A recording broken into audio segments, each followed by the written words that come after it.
my channel RV's Learning Point. Today we'll be learning metals and non-metals. So what do you think is the easiest way to start grouping substances? Yes, the easiest way to start grouping substances is by comparing their physical properties. So let's start to compare the physical properties of metals and non-metals. Firstly, metals. The physical properties of metals are that metals are malleable. Malleability. So malleability is a property of metals by which the metals can be drawn into fine thin sheets. Gold, silver and aluminium. Gold, silver and aluminium are the best examples of malleable metals. Next, ductile. Ductility is a property of metals that allows us to draw metals into thin wires. So ductility is a property of metals which allows us to draw them into thin wires. For example, gold. Gold is the most ductile metal ever. Next, lustrous. Lustrous means shine. All the metals mostly have metallic luster. Metallic luster, that is, all the metals have shining surface. Metals have a shining surface. So the metals are lustrous. The next property of metals is sonorous. So the metals which produce sound when it is hit by a hard surface, then the property which gives out sound. So the metals which give out sound when it is hit by a hard surface, it is called sonorous. Those metals are called as sonorous metals. Next, conductors of heat and electricity. Metals are good conductors of heat and electricity. Next, high melting points. Metals are hard. Metals have hard surfaces. So metals have high melting points. So these are the physical properties of metals. Metals are malleable, ductile, lustrous, sonorous. They are the good conductors of heat and electricity, and metals have high melting point. Now let us learn the physical properties of non-metals. Non-metals are not malleable. So non-metals do not possess the property of being drawn into fine thin sheets. Non-metals are also not ductile. So non-metals do not even have the property of being drawn into thin wires. So non-metals are not malleable, non-metals are not ductile, and neither non-metals are lustrous. So non-metals do not have the shine. Non-metals are not shiny. Non-metals are the bad conductors of heat and electricity, and non-metals have low melting points. Non-metals are not malleable, not ductile, not lustrous. They are the bad conductors of heat and electricity, and non-metals have low melting points. But we cannot group metals and non-metals according to their physical properties alone, because there are some exceptions. Now let us learn the exceptions of the physical properties of metals and non-metals.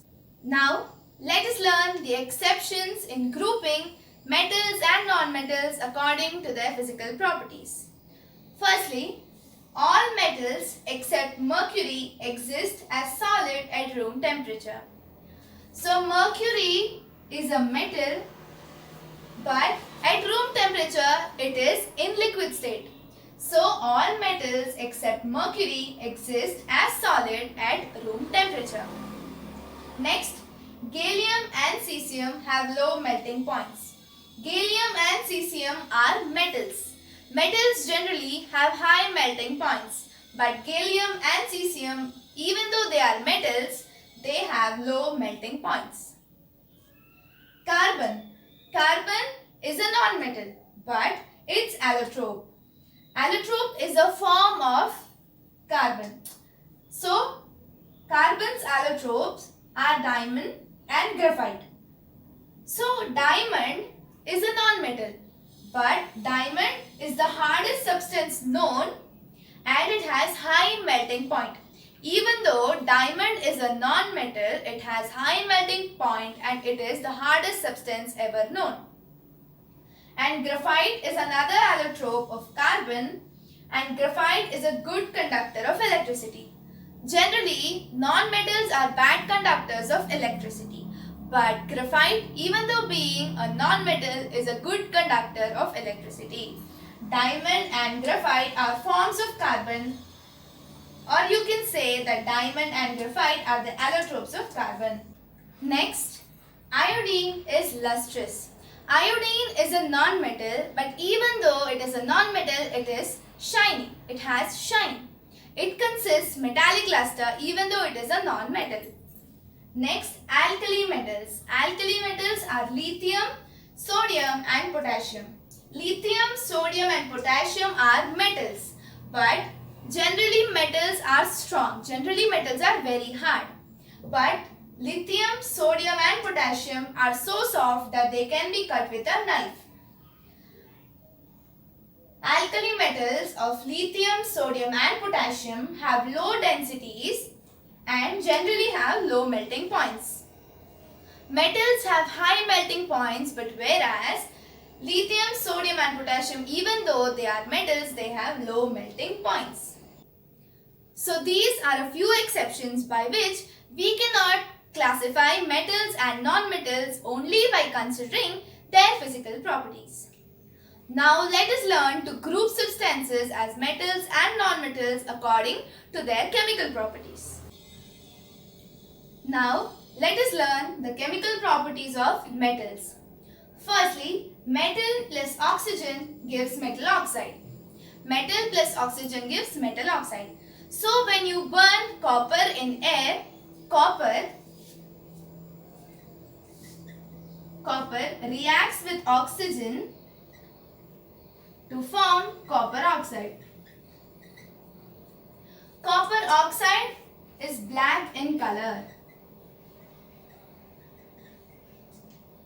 So, when you burn copper in air, copper combines with oxygen to form copper oxide. That is black in color. So, the first chemical property of metals is that metals when react with oxygen, it forms metal oxide. So, metal plus oxygen gives metal oxide.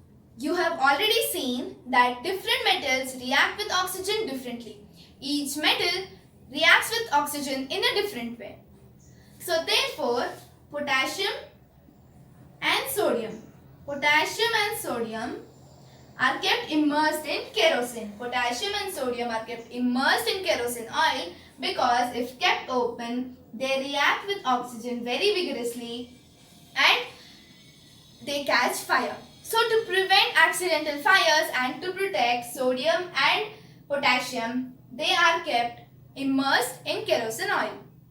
Metal oxides are generally basic in nature. Metal oxides are generally basic in nature. But there are some metal oxides which react with both acids as well as bases. For example, aluminium oxide and zinc oxide. Aluminium oxide and zinc oxide react with both acids as well as bases. Such metal oxides which react with both acids as well as bases are called amphoteric oxides.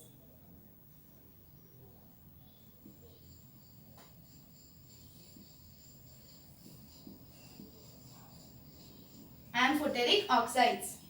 So, the metal oxides which react with both acids as well as bases are called as amphoteric oxides. For example, aluminium oxide and zinc oxide. Metal oxides are generally insoluble in water. Metal oxides are generally insoluble in water. Insoluble in water. But there are some metal oxides which dissolve in water and form alkalis. Now let us learn the next chemical property of metals. Metal plus water gives metal oxide plus hydrogen. Metal oxide plus water gives metal hydroxide. Now these are some metals: potassium, sodium, calcium, magnesium, aluminium, iron, zinc, lead, copper, silver and gold. So, potassium and sodium react vigorously with cold water that sometimes it becomes so exothermic and it catches fire. React vigorously with cold water. Next, calcium. Calcium reacts less violently with cold water, but calcium starts to float on the surface of water because hydrogen bubbles stick. Hydrogen bubbles are formed and the hydrogen gas bubbles stick to the surface of calcium and thus calcium starts to float on the surface of water. Magnesium. Next, magnesium. Magnesium does not react with cold water. Yes, magnesium does not react with cold water, but it reacts with hot water. Magnesium reacts with hot water. Next, aluminium, iron and zinc. Aluminium, iron and zinc, these three metals do not react with cold water as well as do not react with hot water. But aluminium, iron and zinc react with steam.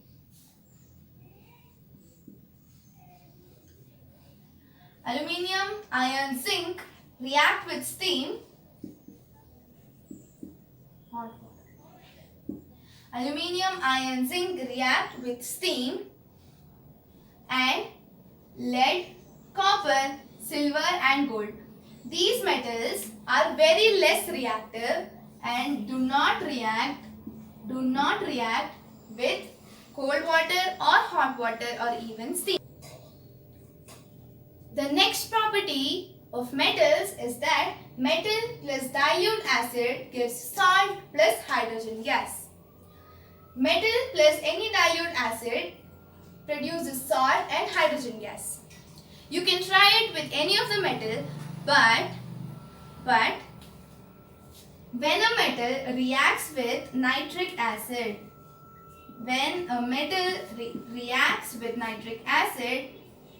hydrogen gas is not produced. Any metal plus nitric acid does not produce hydrogen gas but only produces salt.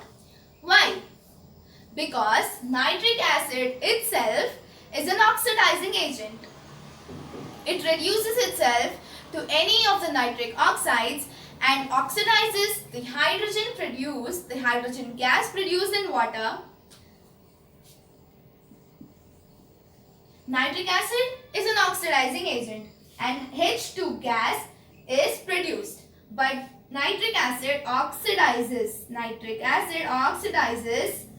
hydrogen gas and converts that into liquid, and nitric acid itself reduces to any of the nitric acid NO2. Now let us learn the reactivity series.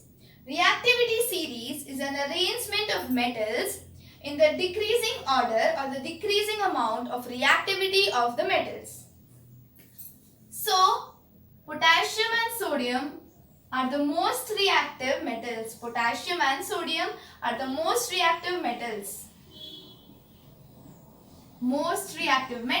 Calcium, magnesium. So, calcium, magnesium, aluminium, zinc and iron, these are moderately reactive metals.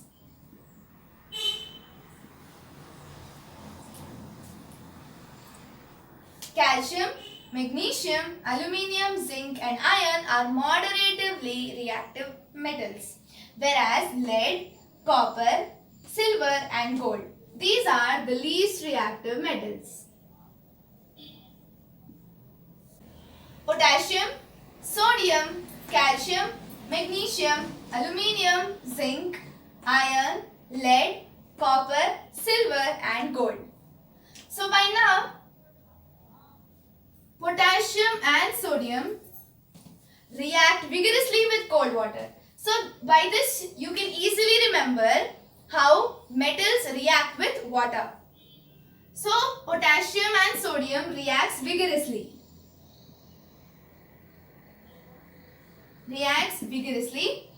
Calcium reacts less violently with cold water. Whereas magnesium reacts with hot water. Aluminium, zinc and iron. Aluminium, zinc and iron do not react with either hot water nor cold water. Aluminium, zinc and iron react with steam.